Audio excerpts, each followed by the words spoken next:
ഒന്ന് വേഗമാകട്ടെ എന്റെ നാണി. പള്ളി പോയേച്ചും വരുമ്പോഴേക്കും എല്ലാം തയ്യാറാവണം.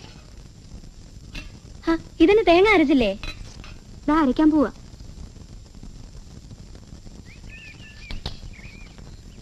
ഒരു 100 ആളുണ്ടാവോ നാണി ഉച്ചയ്ക്കുണ്ണ? എന്തോ അമ്മച്ചി എന്നോടൊന്നും പറഞ്ഞില്ല. ഉച്ചക്കിപ്പോ എത്ര പേർക്ക് കരുതണം? 50 അത്രയ്ക്കൊന്നും കാണില്ല നാണി. ലീലാമ്മയും കെട്ടിയവനും വരും. പിന്നെ ഇടവകയെന്ന് പഴയ ആൾക്കാർ വന്നെങ്കിലായി. പാർട്ടിക്കാരിപ്പോഴിങ്ങോട്ടൊന്നും. ചിലപ്പോ കൂപ്പിന്ന് പണിയന്മാര് കുറെ പേര് വരും. വന്ന് അവർക്ക് എന്തെങ്കിലും കൊടുത്തയക്കണം. ഈ പെണ്ണി ഇതുവരെ കുളി കഴിഞ്ഞില്ലേ? കുഞ്ഞുമോളെ, എന്നാ മച്ചി നീ ഇതെന്നാ കുളിയാ കുളിക്കുന്നേ? ബേബിക്ക് കാപ്പി കൊടു. നീ അവനോടൊന്ന് പറ, എന്നാത്തിനാ ഈ പൊരുന്നിരിക്കുന്നേ?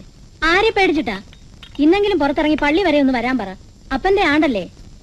ഞാൻ പറഞ്ഞു നോക്കാം.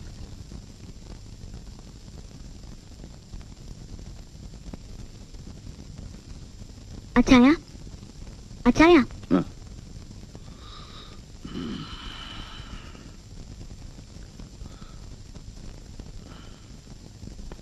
ദാ കാപ്പി കഴിക്കേ. അവിടെ വെച്ചേക്ക്.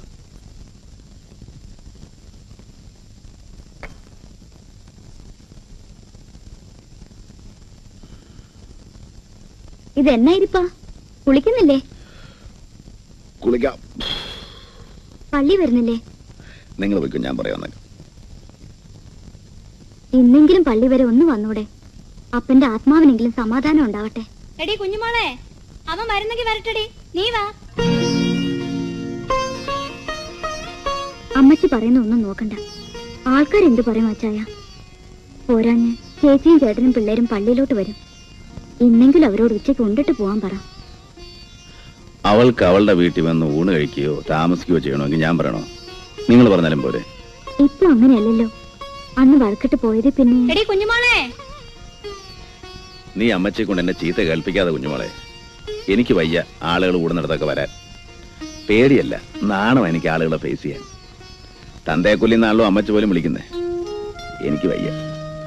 ഇത്തിരി കഴിച്ചോണ്ടാണെ എവിടെ വേണേലും വരാം. അതേതായാലും രാവിലെ വേണ്ട. അതുകൊണ്ടാ പറഞ്ഞത്. നീ പോയിക്കോ, ഞാൻ ഇവിടെ ഇരുന്ന് പ്രാർത്ഥിച്ചോളാം.